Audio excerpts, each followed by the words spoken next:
At this point in FNAF, there are so many characters. It is actually unbelievable how many there are now in this FNAF franchise. But there are certain characters that I think stand out more from the others in my personal opinion.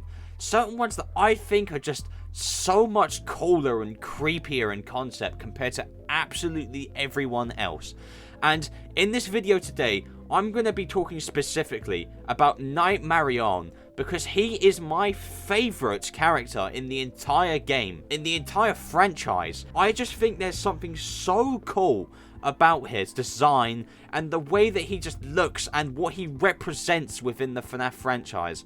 And I just really wanted to come on here and talk to you about the Nightmarionne. Let me know what your favourite FNAF character is in the comments below, whether you agree with me or not, because I'm sure there'll be some people who disagree with me. So be sure to let me know in the comments if you have a different opinion, and I'll be sure to respond to absolutely everyone. Now, let's get on to Nightmarionne and talk about why I think he is just so amazing. Firstly, I want to talk about his design, because compared to all the other characters from FNAF 4, Nightmarionne is the complete opposite. The FNAF 4 models take more of a bulky approach to the designs. I mean, Freddy, Chica, Bonnie, even Foxy, and all the rest of them, they're very large and they're intimidating in the fact that they are huge and they will absolutely body you, and there is no doubts about that. But Nightmarionne takes the complete opposite approach to this design philosophy and is in fact freakishly skinny and built pretty much like a twig, other than the really disturbing looking sort of rib cage area right below his head. I mean, it just looks extremely disturbing. Like, why is he that skinny? And the whole rib cage looking thing just looks really strange, and it's just, I don't know. I personally think it's absolutely horrifying. I think he is just so cool looking and so terrifying that when you see him in the darkness in those FNAF 4 nights when you have him active, you're in for a terrifying experience. I mean, truly horrifying is unreal. And I also want to talk about the mask, because the mask is very different to the original puppet mask that you see in FNAF 2. The original puppet, obviously the white mask is still the same, but they have the rosy red cheeks and the lipstick sort of looking thing over the mouth with the two purple tear streaks coming down its face.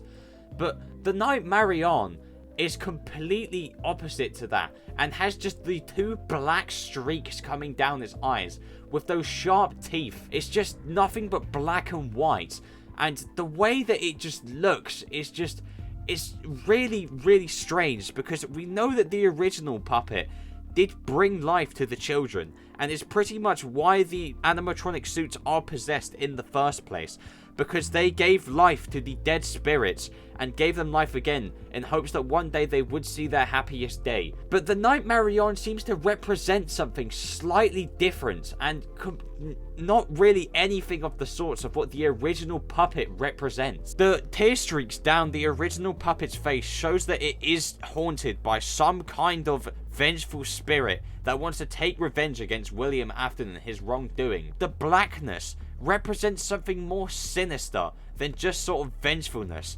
I think it more resembles more of a concept rather than an actual being.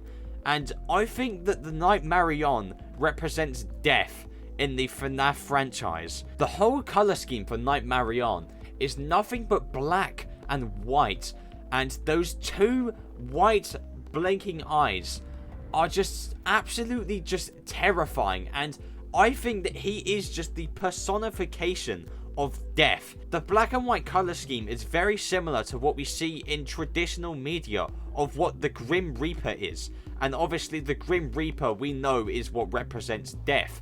So I think that it is not completely coincidental that he is just made completely black and white, and I don't think there are any other animatronics in the game that do anything like this. I think the closest animatronic I can think that has a similar colour scheme is Lefty, but Lefty has different colours on him. He's got red, I'm sure he's got some yellows on him, and some greys. But the Nightmarionne is strictly just a black and white colour scheme, and I think that is very symbolic for death in a way. I mean, death is very black and white. I mean, you are alive, and then obviously you do die one day. It's not something anyone can avoid, and the Nightmarionne is what represents this, not just through his color scheme, but just from some other stuff that I also want to mention just now. When you die to the Nightmarionne in FNAF 4, you don't get a normal jump scare. In fact, you get a really weird looking one, if anything, compared to everything else in the franchise. Other than Golden Freddy, he is the only thing similar to what we get in the first FNAF game, where Golden Freddy has something a bit similar. But even then, I think that there's something quite sinister and different about the Nightmarionne. When you die, you just get a still image with this staticky sound in the background, and he is up in your face and just staring you down. And I'm not sure about exactly why this is the case, but the way that this jump scare is done, I think is more terrifying in concept than the other jump scares in the game. The other jump scares might get you purely out of the shock factor, but I think the true horror of this jump scare is the fact that there's nothing going on except you're being stared down by this Nightmarionne. And trust me, this jump scare gets a lot creepier when you brighten the image and you see the eyes from behind. It looks almost like humanoids with those eyes back there, and it is honestly horrifying. And I think that this jump scare is truly representing death staring you down before you end up passing away.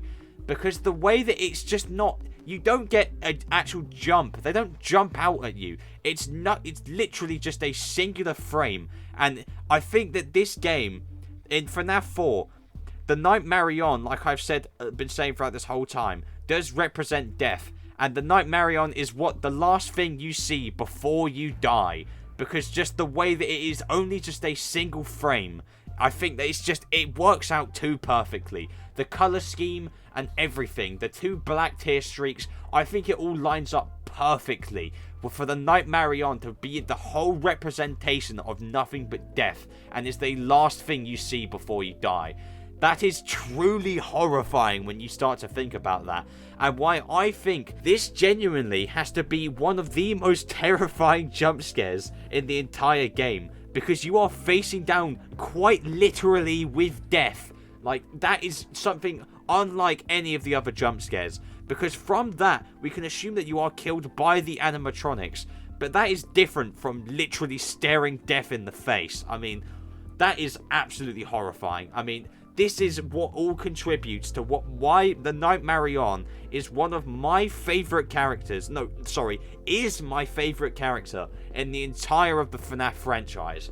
The symbolism, his design, and everything. Like, there is no other animatronic that is like the Nightmarionne. Or I don't even know if it's an animatronic, really, necessarily. Like I've said, it's more like symbolism. It's truly terrifying. I also want to mention his voice lines in Ultimate Custom Night, because as we are aware, Ultimate Custom Night is William's hell, and is because of all the animatronics coming back to haunt him and have him die over and over and over and over again and never be able to escape. And some of Nightmarionne's voice lines really do prove this, and I want to play you some of them because they are horrifying, really.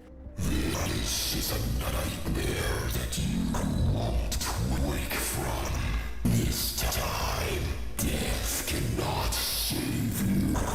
Let's taste death again and again and again. I am the fearful reflection of what you have created. My personal favorite line has to be, I am the fearful reflection of what you have created. And for me, I think this justifies that he does in fact symbolize death. I mean, William Afton has done nothing but create death and torment for everyone around him, for all the kids and all the families that lost their children and all of the sorts. So yes, the Nightmarionne is a reflection of what he has created, because he has created nothing but death. And so the Nightmarionne is sticking it back to him and making him live through this purgatory hell endlessly and never be able to escape, watching him die over and over and over and over again. honestly, it's so amazing. I think he is such a well-made character. I just want to see more from him because I feel like he's been underutilized.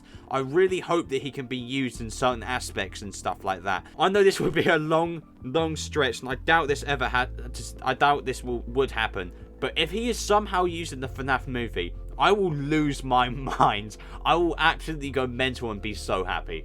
But these are the reasons why I think the Nightmarionne is the best FNAF character in the franchise, or my personal favourite to say the least. So, let me know in the comments, do you agree with what I'm talking about? Have I completely made no sense? Maybe I'm just completely rambling. But please, let me know in the comments what your favourite FNAF character is, and what your thoughts on Nightmarionne are. I'll be sure to respond to absolutely everyone. If you enjoyed the video, be sure to leave it a like, and if you want to see more content from me in the future, then be sure to subscribe to my channel. Well, that's all from me today then. Have a good day, evening or night, wherever you are, and I'll see you in the next one.